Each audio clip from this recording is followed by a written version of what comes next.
Ladies and gentlemen, please welcome the multi-talented Dr. Neil Nathan.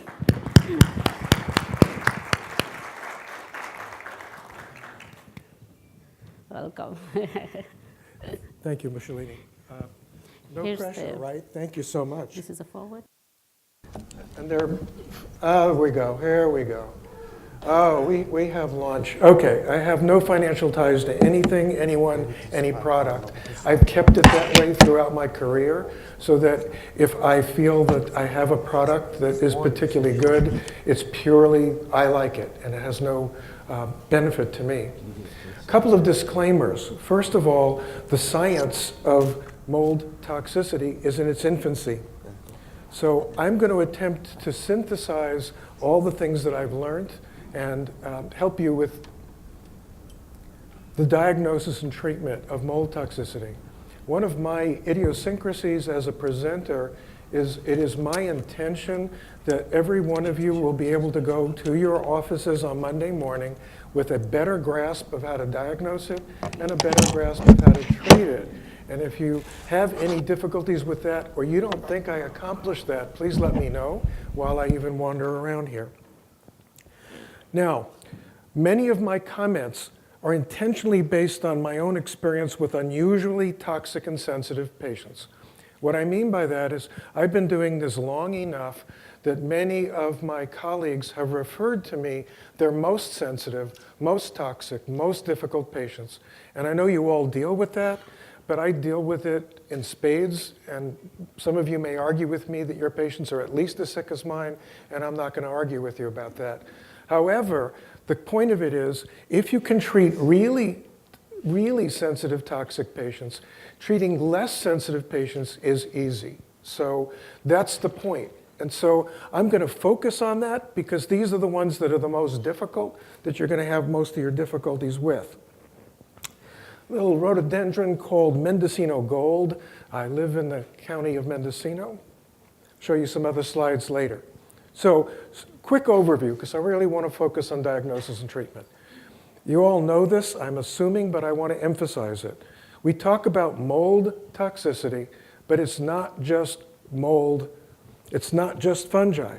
It's actinomycetes, mycobacteria, VOCs, and a number of other protein irritating materials. So it's a mishmash of irritating substances that creates mold toxicity.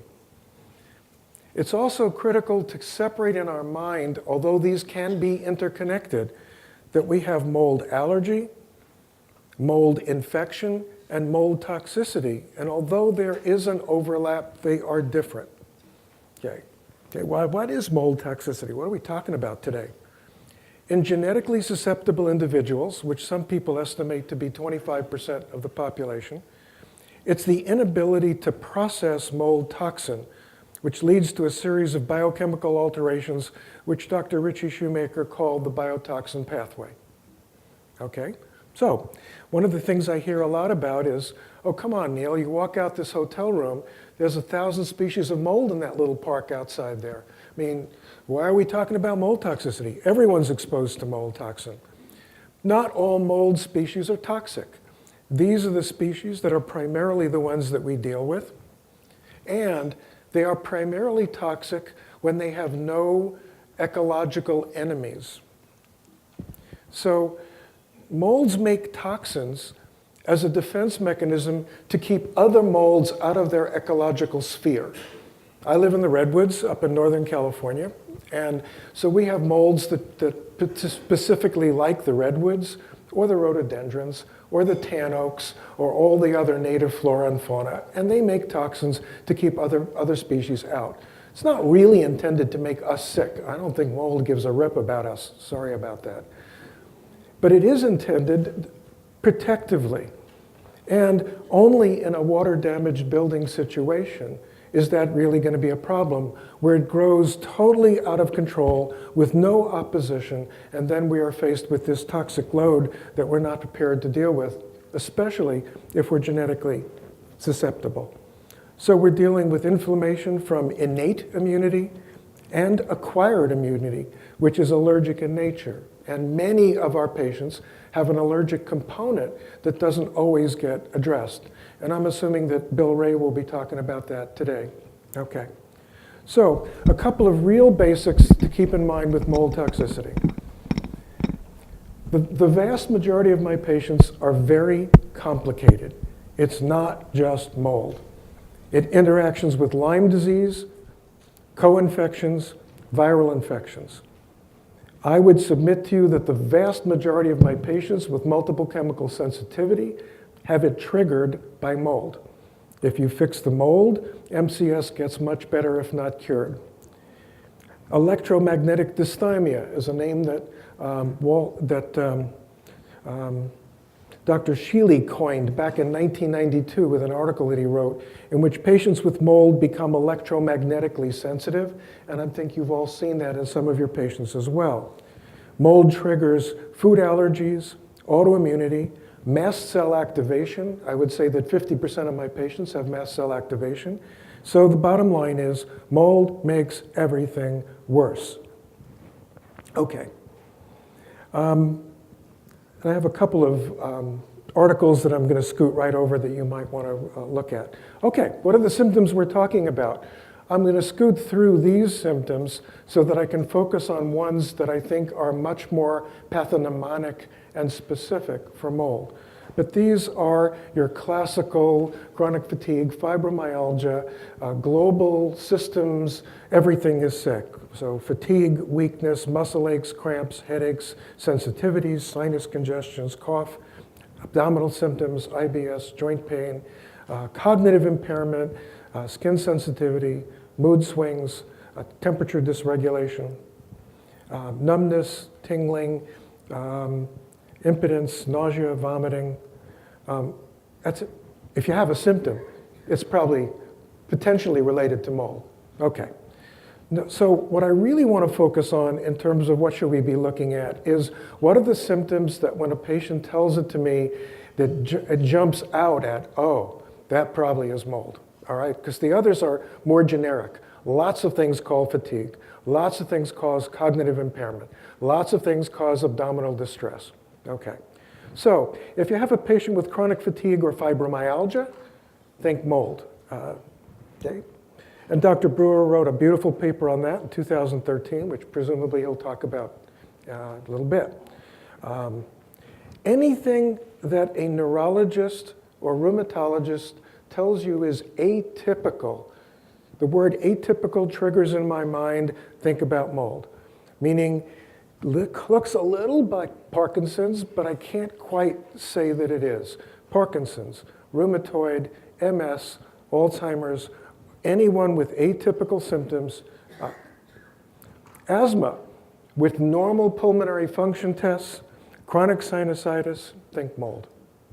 Psychiatric diagnoses, anxiety unrelated to stressors, depression, depersonalization, derealization, cognitive impairment, mood swings, think mold. It's not always in someone's head and it's not always stress. Unique symptoms. Electrical shocks, when people tell you that they have electrical sensations moving throughout their body, think mold. Ice pick pains. Non-dermatomal paresthesias, numbness and tingling in areas of the body that aren't supposed to have it.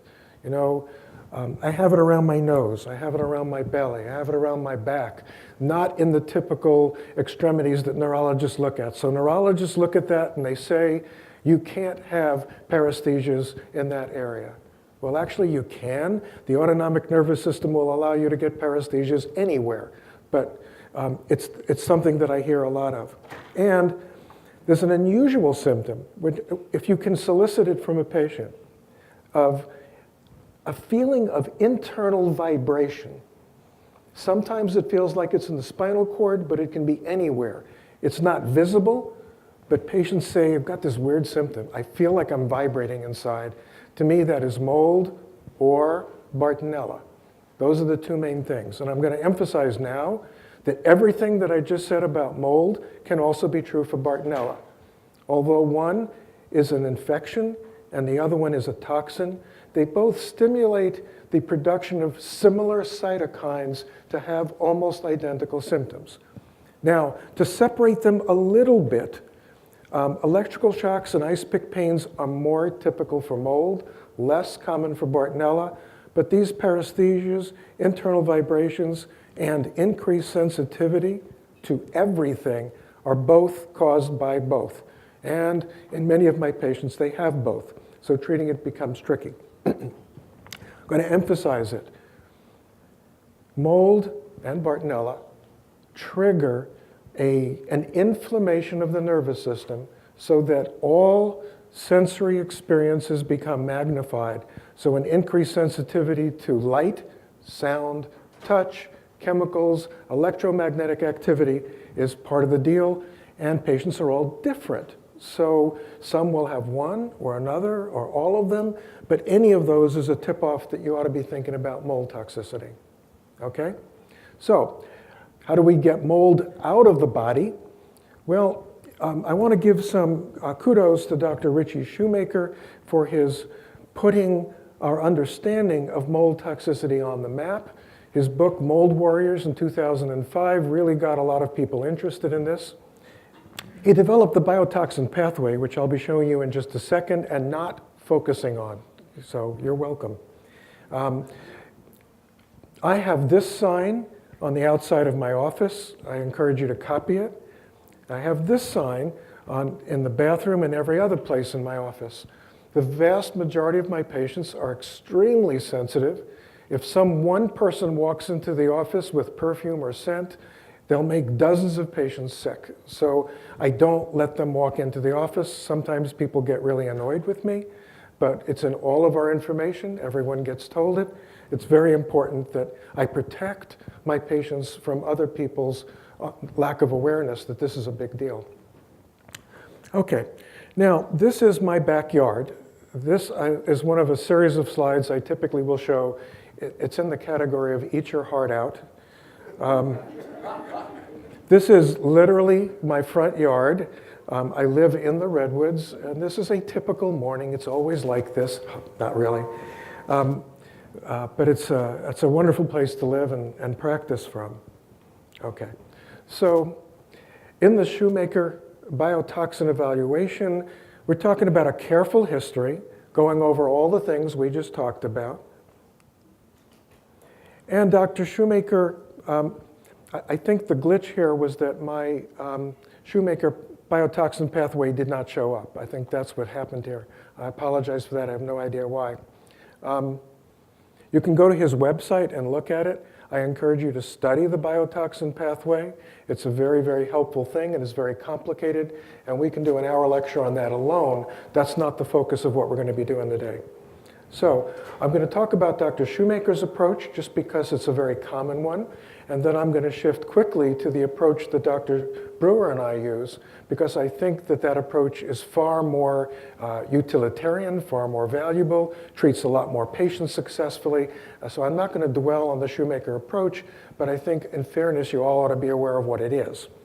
So Dr. Shoemaker measures a variety of alphabet soup materials, MSH, VIP, TGF-beta1, C4a, VEGF, as markers of inflammation generally.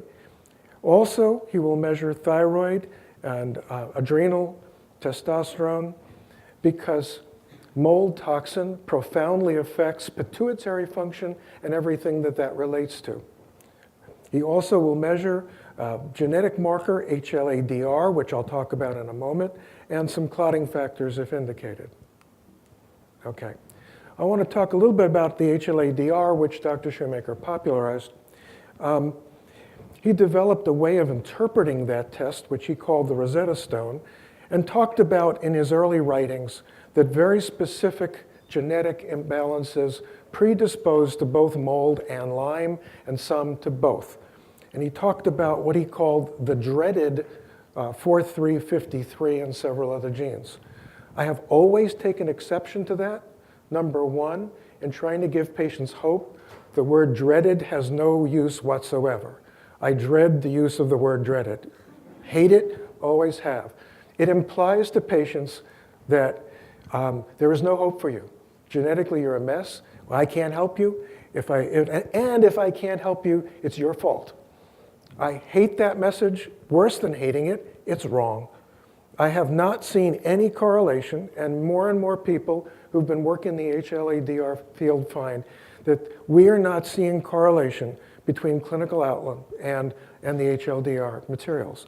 My 4353s do fine with treatment. People with no genetic predisposition struggle, vice versa. So I will not encourage you to do HLA-DR testing. I don't do it myself anymore. I did in the beginning to make the observation that it was, in my experience, of very little to no value, except that it freaked people out when it read Shoemaker's writing. So that's not something I do, and that's something I'll encourage, and that's my bias. I know other people feel differently. Okay. The other thing that Dr. Shoemaker uses, and I do as well, is visual contrast sensitivity, which is very simply looking at a cardboard, and I'll show you roughly what it looks like in a moment, and measuring how well you can see that card at different areas. It's a very well-known, used ophthalmological tool for many years, and it gives a little bit of a clue as to three things. Mold, Lyme, and mercury toxicity are the ones that it has been most closely associated with. Since most of my patients have all of the above, it is not specific and in that way not as helpful, but I do use it and I do follow it. Doesn't cost anything, and there's no reason not to do it. Sorry for the lack of clarity of the slide. Okay, but it's basically an aluminum frame with a cardboard disc. The cardboard disc on the right, you can begin to just make out they're black and white alternating lines that fade out as you go across the card to the right, and they get finer and finer as you come down the card. They produce, by asking patients to tell you what they can see and well, you can graph that out, and by looking at that, you can get an immediate hit as to, is there a biotoxic issue going on? Again, mold, Lyme, and heavy metal toxicity, particularly mercury. So on this particular one, that patient has a 0 on row E, meaning they couldn't see it at all. That alone pretty much defines this as a biotoxin issue. So it's a nice, crude way of at least looking for it. Patients can do it online. It's not as accurate online. I do it in my office with every new patient, and I do follow it periodically. Now, a central feature for all of us in how we treat mold is you need to encourage your patient to look at their environment. They will not get well if they're living or staying in a moldy environment. You can get better in a moldy environment with treatment. Again, one of the Shoemaker tenets is you can't even treat people until they get out of that environment. I find that that's cruel and inhumane. Many patients can't leave that environment for a variety of social and financial reasons, and they're going to work at it, and they'll do their best, but they can't.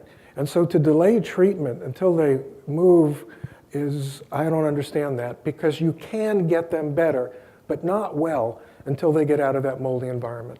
So one of the first things, to me, it's one of the three main arms of treatment that Dr. Brewer has emphasized and that I have followed as well. So the three main arms of treatment that we're going to be talking about is one, analyze that patient's environment and be sure that it's safe.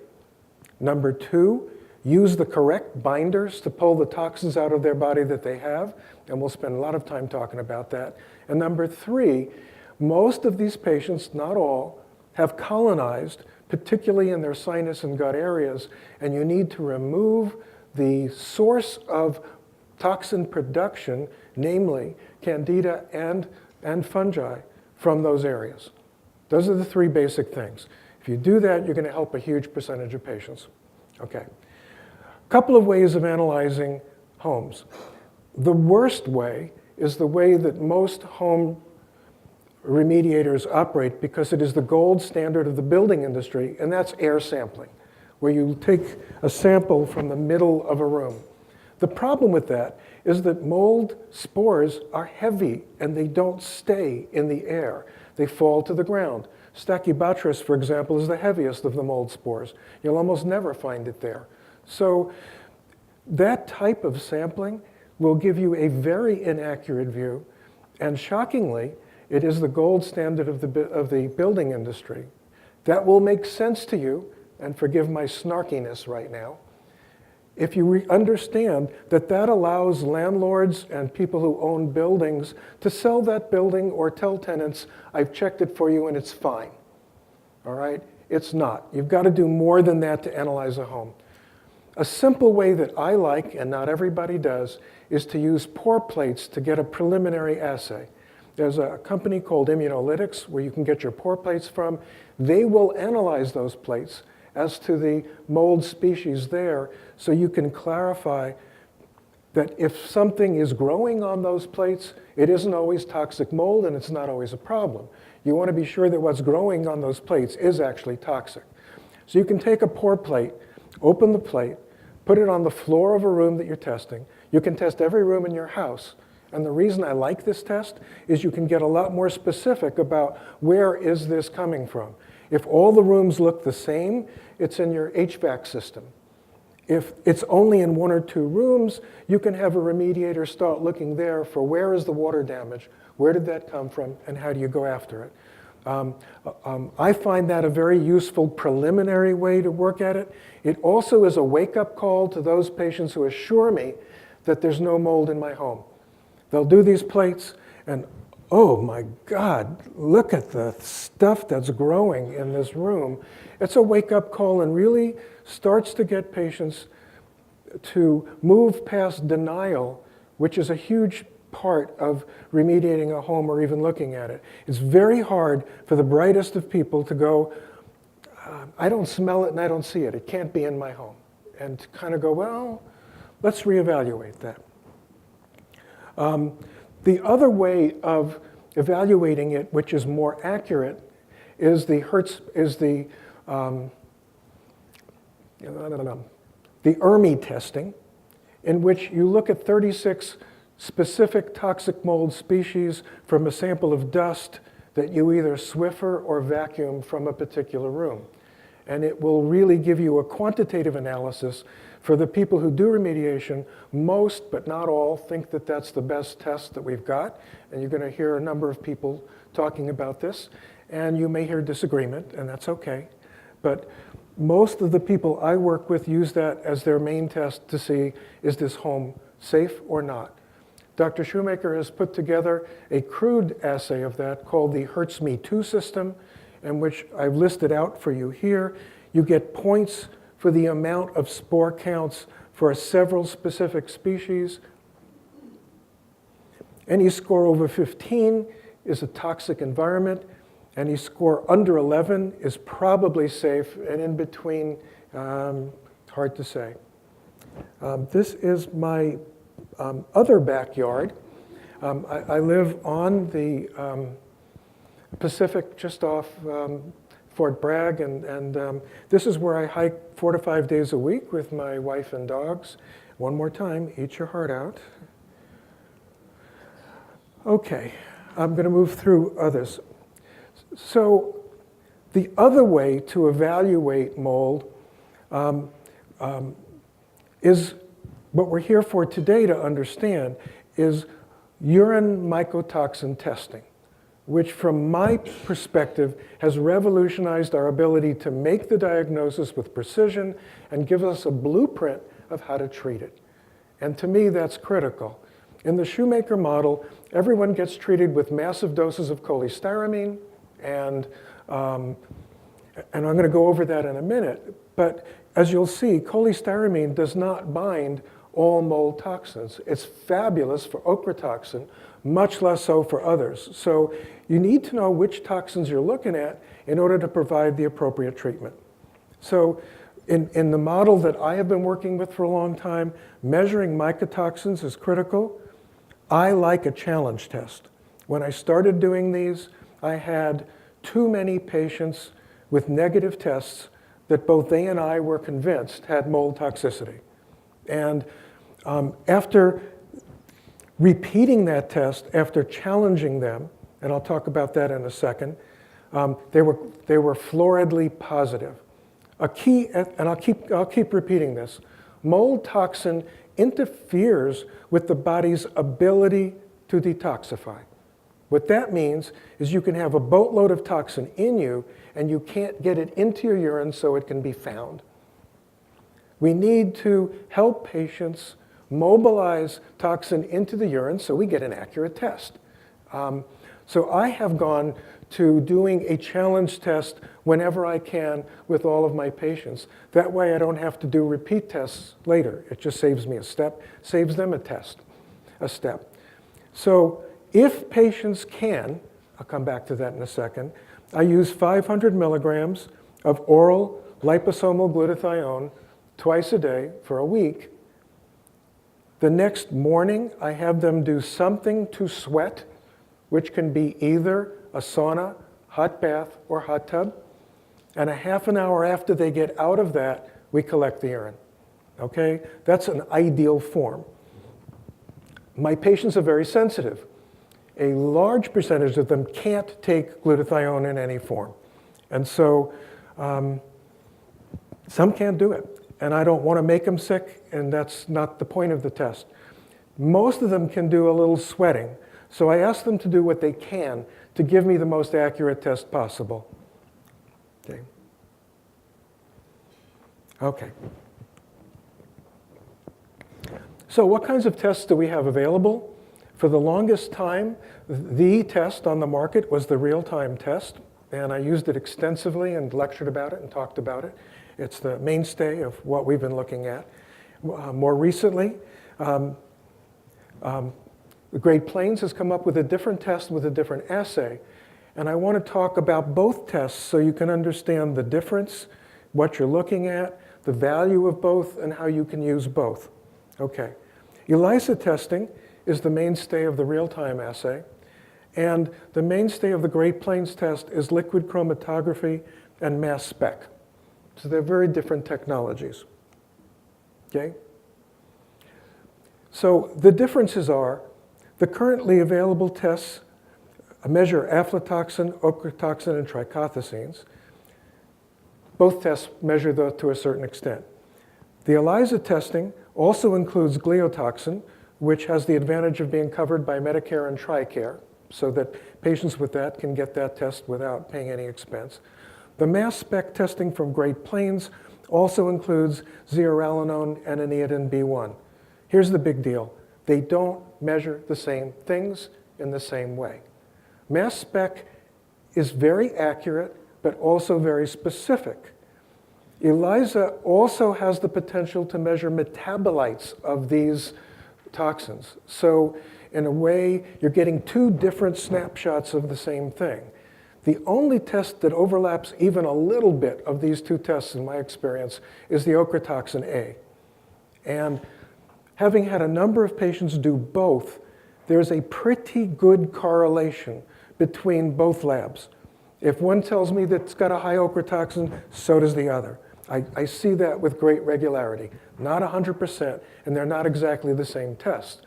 Patients get confused when they get both tests, which I order on most patients, when one says you have aflatoxin and the other one says you don't. Which one is true? The one that says you do, because they're not measuring the same aflatoxins in the same way. Okay? So the key to understand is they're not measuring the same thing. Both are valuable. I have found that I like doing both. I get a much better picture of what's going on, much clearer picture. Everyone talks about how expensive it is. It is really expensive to be as sick as my patients are. They spend a fortune before they even see me. And if I don't have access to the information to treat them properly, you can spend a fortune treating molds shooting in the dark. I like to know what I'm doing. So is it expensive? Yes. But does that help me to actually know what I'm doing? Also yes. So strong bias. A lot of my colleagues tell me they can't get their patients to pay for it, it's too expensive. I haven't found that. When I outline for them the importance and the value, almost all of them have been very willing to go, okay, if that's what I need to get well, then let's go do it. And I've not had that difficulty. But so be it. Okay. Again, differences in testing. These are the tests that real-time measures, and these are the tests that Great Plains measures. This is my test from Great Plains. The normal test doesn't look like that, but I'm told it will. They currently put their testing on 4 different sheets of paper, which makes it a little bit difficult. And I am told that they are in the process of moving it to something that looks more like this, where all of the tests are laid out in one sheet of paper, which I think will be a lot more valuable. This is my test, and for those of you who can see the numbers on it, yes, I have ochratoxin A on it in excess, which is confirmed by my test from real time. Okay. Okay, so I've already talked about that. Okay. And this is a sample test from real time. Most of you have seen that, and that allows me to look at these numbers and really know what's going on, what toxins are present, and that's critical. Okay, let's talk about interpretation, because this is another area that confuses physicians and I'm not sure what you're looking at. From my perspective, any positive test is likely to be significant. You have to match it to the clinical picture. So if someone has all of the symptoms of mold toxicity, has been living in a moldy environment, and has a positive test, this is in the category, if it looks like a duck and it waddles like a duck and it quacks like a duck, it's probably a duck. Now, the initial testing numbers from either lab may not accurately reflect the total load. It's what I call the tip of the iceberg test, because these patients have a compromised ability to detoxify. You're not going to see the amount of toxin in the urine increase until they start getting better. As they improve and their ability to detoxify improves, your second test, 80% of the time, is going to be higher than your first test. And I tell that to all my patients because when I didn't know that and I started doing this, I used to get hysterical calls all the time. Come on, Neil, I'm doing everything you told me and I'm worse. And I would say, are you worse, or is that just the piece of paper? And they said, well, no, I'm better, actually. But okay, you're not worse. You are now, what we're looking at is what you actually had when you started. This was your original toxic load. Now you're actually getting rid of it, and you're not any worse. And so that's the key component here to looking at these tests. You have to put it in clinical context and understand that this test doesn't just measure the toxin, it also measures your ability to detoxify. And you need to put that into your thinking process when you work with it. Okay. Okay, so I've talked about that. So when you get repeat tests and the numbers are worse, it's important to know what are the options, why is it worse? Number one, the commonest is re-exposure to mold, ones that my patient hates to think about, but super common. Number two, which we've just talked about, improved detoxification. Number three, excessive binding of toxin, and I'm going to, in the same breath, say excessive killing of mold-related toxin.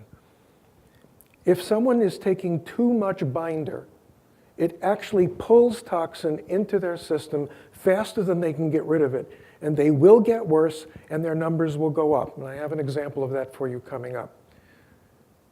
In a similar vein, if you kill toxin, if you kill mold, and most of the medicines we use to kill mold basically punch holes in the cell wall of the fungi, which kills it, but also releases the toxins that are present there, increasing the toxic load. If that person's ability to keep up with that load is not adequate, they will be worse. And so the hardest component of treatment is what I call tweaking, which requires a lot of input from the patient to you as to how they're doing and how it's working. I do a ton of emailing with my patients. It does not take me a lot of time, but it does take, it takes that to get patients well. So they'll basically shoot me an email and say, okay, I bumped the dose up, I'm still fine, I'm going to proceed with the next step that you outlined. Or I bumped the dose up and I feel horrible. And so the answer is stop it until that exacerbation resolves, and now we're going to start with a lower dose. And sometimes the doses we use are minuscule. I don't care, as long as we're getting some of that in. Okay. Also, we now know that when we kill mold, and this is true for Candida as well, it stimulates the remaining mold and Candida to make more toxin. Mold makes toxin, Candida makes toxin, as an attempt to deal with a threat. When you're killing their brothers and sisters, that's a threat. So that also raises the level. One thing that Dr. Brewer and I have noticed is that often towards the end of treatment, patients are better, but you just can't get their numbers down. Those gliotoxin levels are still hanging up in a 2 range, and they should have been dropping. We have postulated that that may be the excessive toxin production of the remaining cells as a last-ditch effort to stop you from killing it. Eventually that will stop, and eventually that will go down. Okay, and here's a paper emphasizing that particular last comment. Okay, so, okay, I'm going to scoot through this because I want to get to treatment.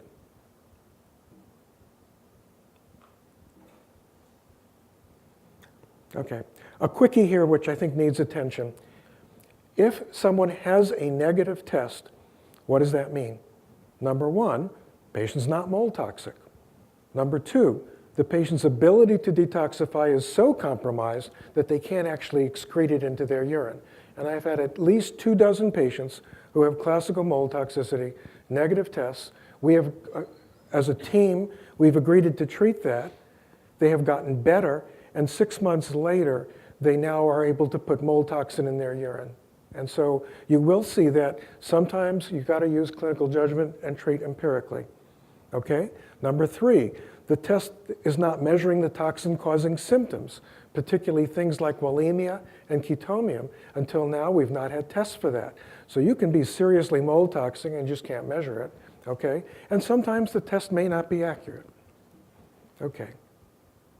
Okay, so I'm going to, so the bottom line here is I hope you have at least an understanding of the differences between the tests. My own bias is that they're both useful, and I use both.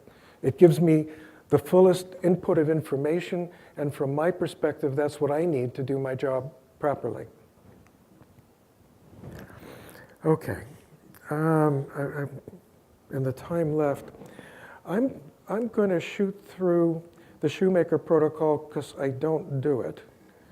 I want to emphasize that the tests that Shoemaker recommends are generic and not specific for mold.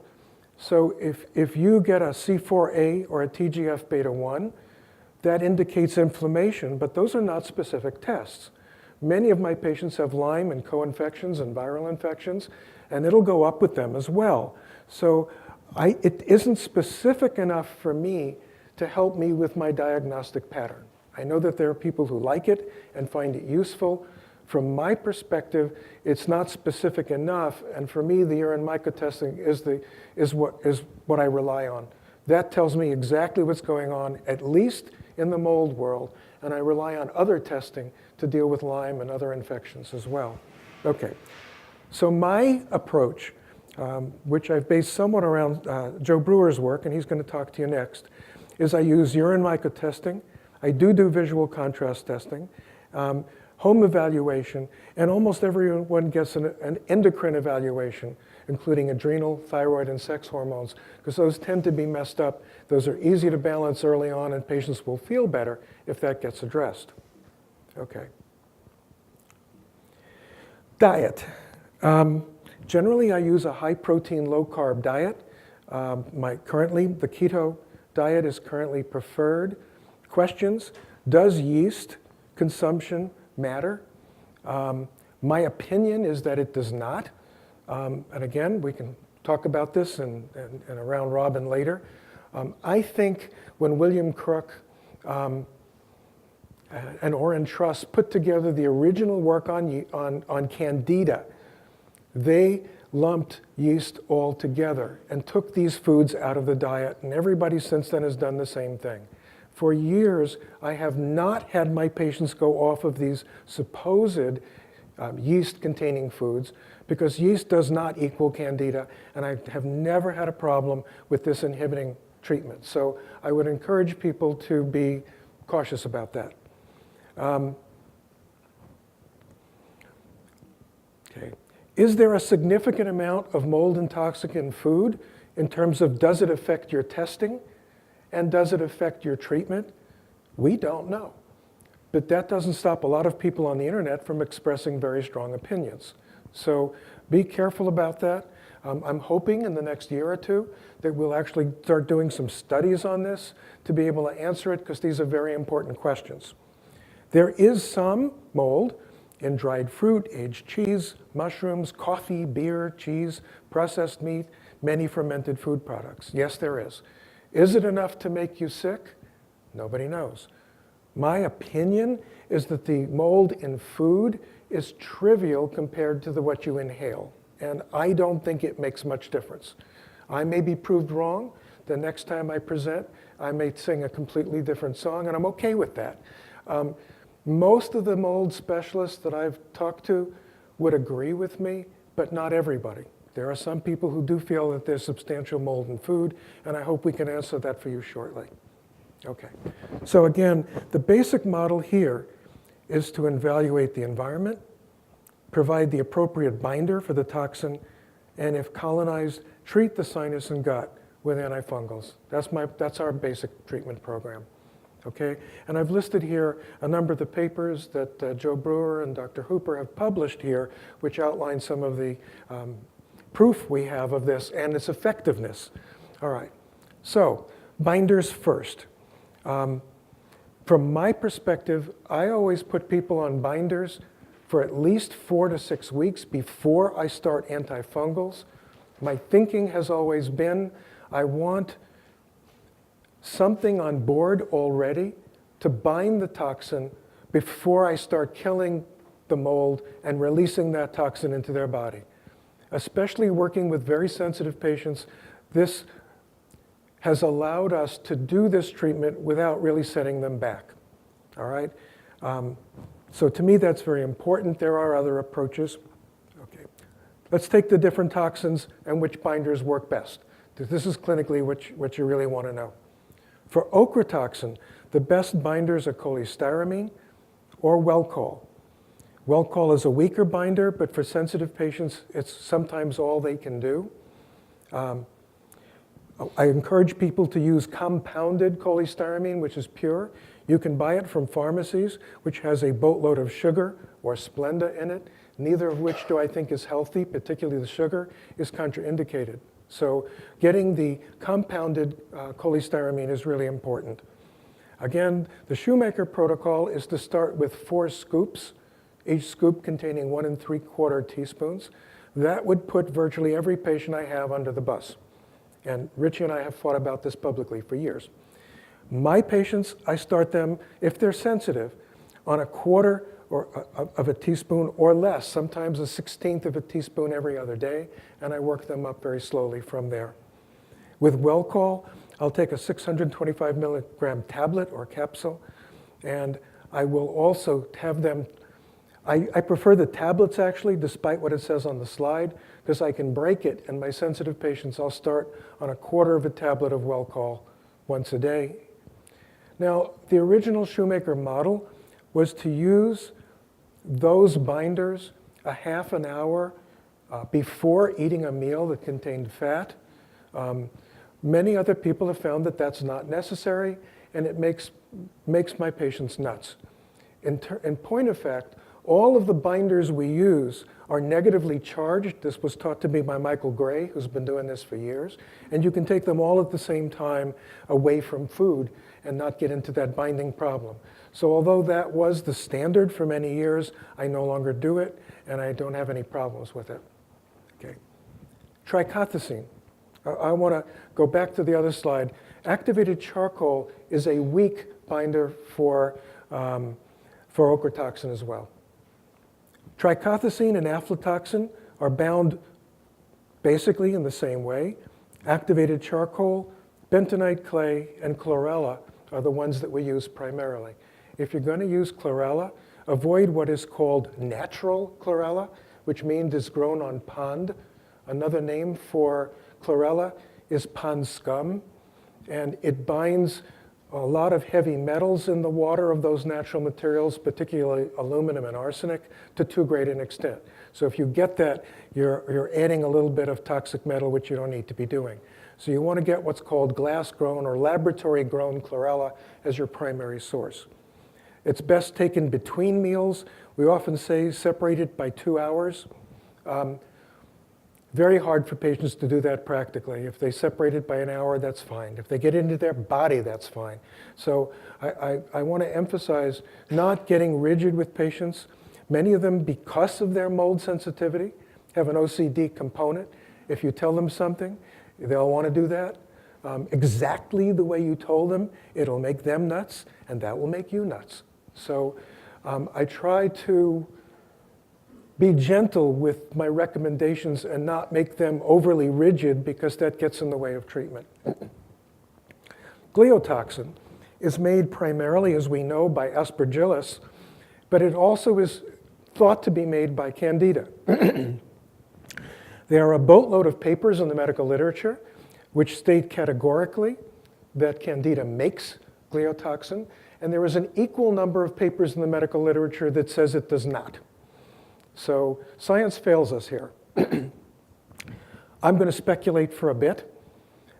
Most of the studies that shows that it does not use Candida that is grown under laboratory conditions, non-threatening. A nice warm petri dish, perfect temperature, in the dark, lots of nutrients. It has no reason to make toxin under those circumstances. In the body, I suspect that it does, and that I view Candida as a major source of gliotoxin that needs to be taken into account. But again, I'm just speculating because the science does not help us here. For gliotoxins, the best binders are bentonite clay, the good probiotic yeast, Saccharomyces boulardii, and NAC has an excellent effect in that as well.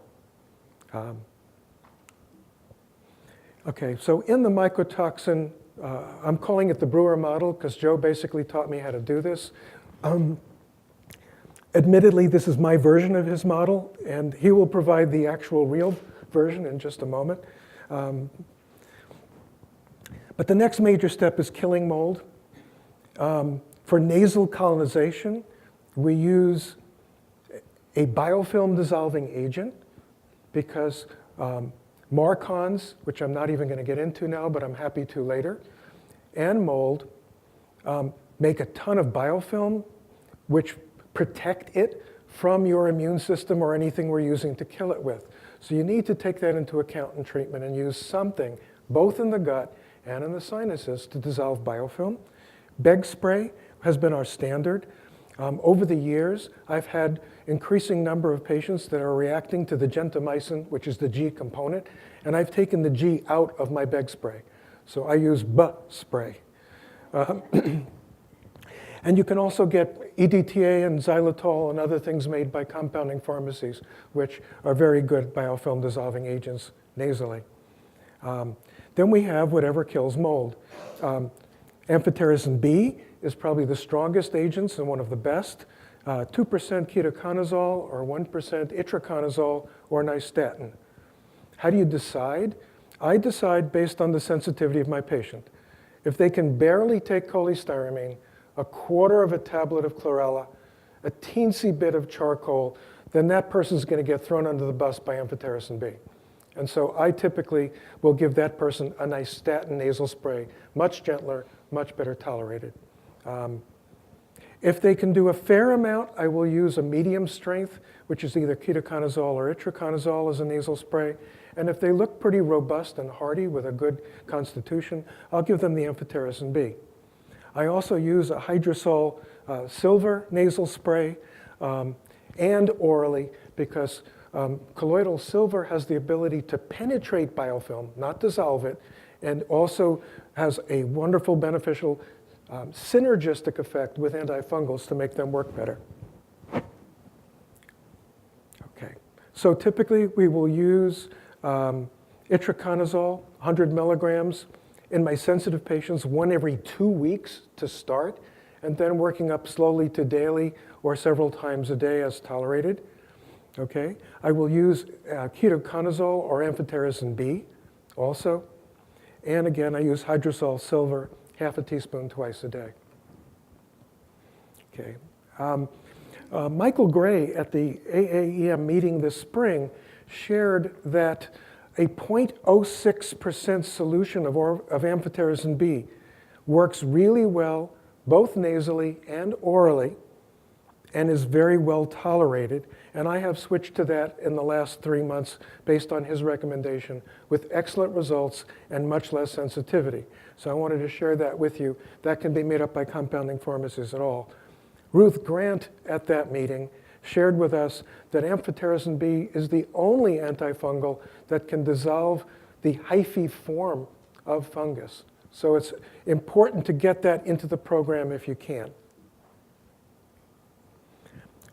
Every speaker at the AAEM meeting emphasized that successful treatment can take 3 to 5 years. In fairness, most of my patients get well within a couple of years, but any of you doing this work knows that for some people it takes longer. So I tell them from the very beginning, you need to be in here for the long haul, you need to be persistent, you need to be okay. Okay, there's a couple of probiotics that we use for this.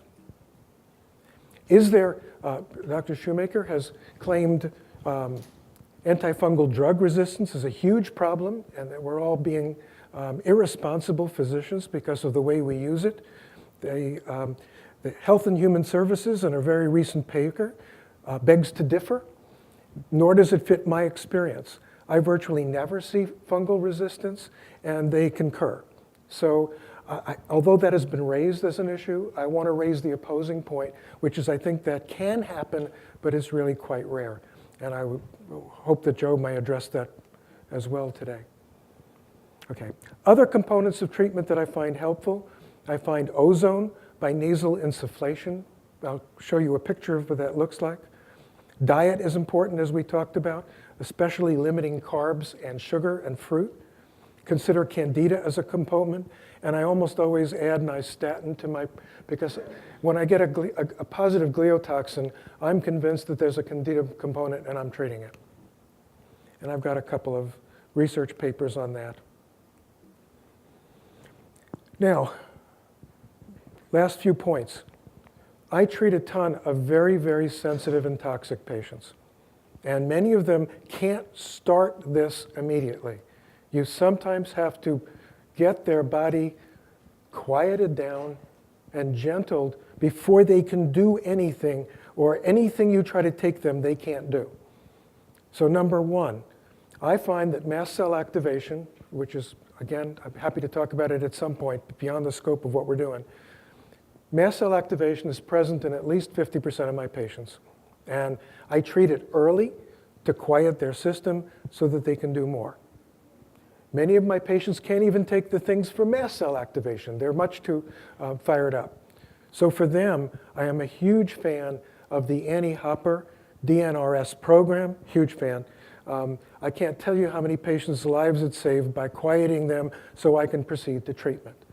The other emerging thing is, for those of you who are not familiar with it, is polyvagal theory, in which working on the vagus nerve and the associated cranial nerves is another critical component to quiet down these hyperreactive patients, to enable them to then be able to do the treatment that will eventually work for them. So really want to emphasize those. Another quickie, I've recently listened to a phenomenal podcast by Kelly Halderman. It's on Scott Forsgren's Better Health Guide podcast, if you have not listened to it. It emphasizes the role of the gallbladder so that if the gallbladder is not functioning properly or making an adequate amount of bile, all the binders in the world isn't going to pull the toxin out of your body. And on listening to Kelly's podcast, it was a wake-up call for me personally, which is I have not been addressing that adequately. So I wound up taking scads of notes listening to that podcast. I would encourage you all to do that. I am going to be adding, for those people who are not progressing properly, a gallbladder treatment component, because I think that's a biggie that I've not been doing until recently. So I probably could talk 2 more hours, but I won't, because Joe is about to take over and give you his version of some of the same information. So thank you very much for your attention.